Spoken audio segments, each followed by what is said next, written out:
Leadership is like a packet of multi-flavored gumballs.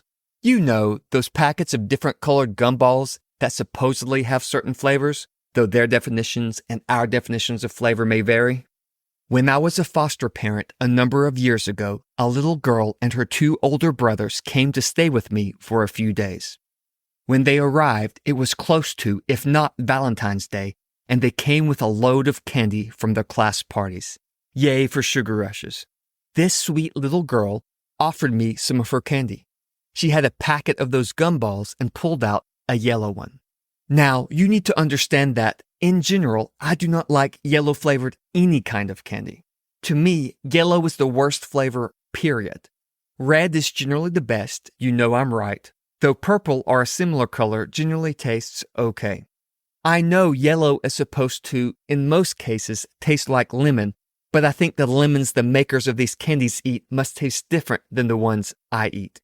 I then delayed the inevitable by asking the sweet little girl, who now I'm wondering if she's just trying to pawn off the worst flavored gumball to me, what flavor the gumball is. She looks straight at me and, in the sweetest and sincerest way, says, "Sunshine. Its flavor is sunshine. You like sunshine, don't you?" How do I respond to that? It's a catch-22. If I say yes, I now have to take this yellow gumball that I assume the world in general dislikes. But I can't say no, because if I say no, I'm saying I hate life, that I hate plants, that I hate oxygen and heat and the warmth of the sun shining down on my face. I can't say that I hate sunshine. She's got me good. So, what does all this have to do with leadership? There's a lot of information and misinformation about leadership today. This person says this, and that person says that. For many, it seems like it doesn't matter what you call leadership, as long as it's what you like, what your preference is, it's okay. It's leadership. But here's the thing.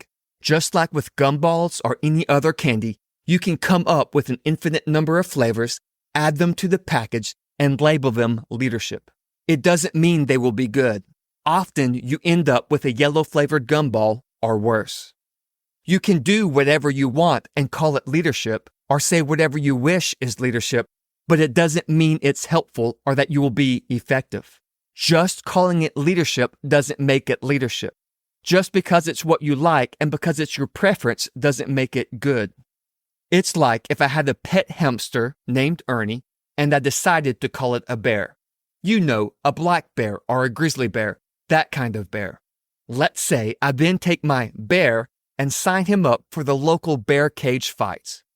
What will happen to my bear in its first match? Poor Ernie will get squashed no matter what I call it.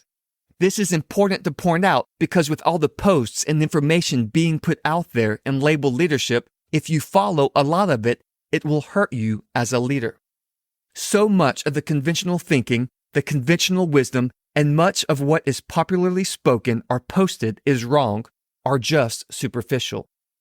We are being given a lot of yellow gumballs.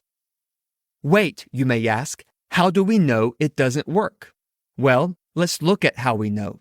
For one, you likely can look at your experiences with various bosses, managers, and leaders and know leadership isn't what it needs to be with many. You can look at the distrust many have with governmental and business leaders and the distrust with companies and leaders in general. You can look at the stats and see how low employee engagement is worldwide, only 20% engaged. You can also see that, depending on the source, 50% or more have quit their job due to their boss or manager.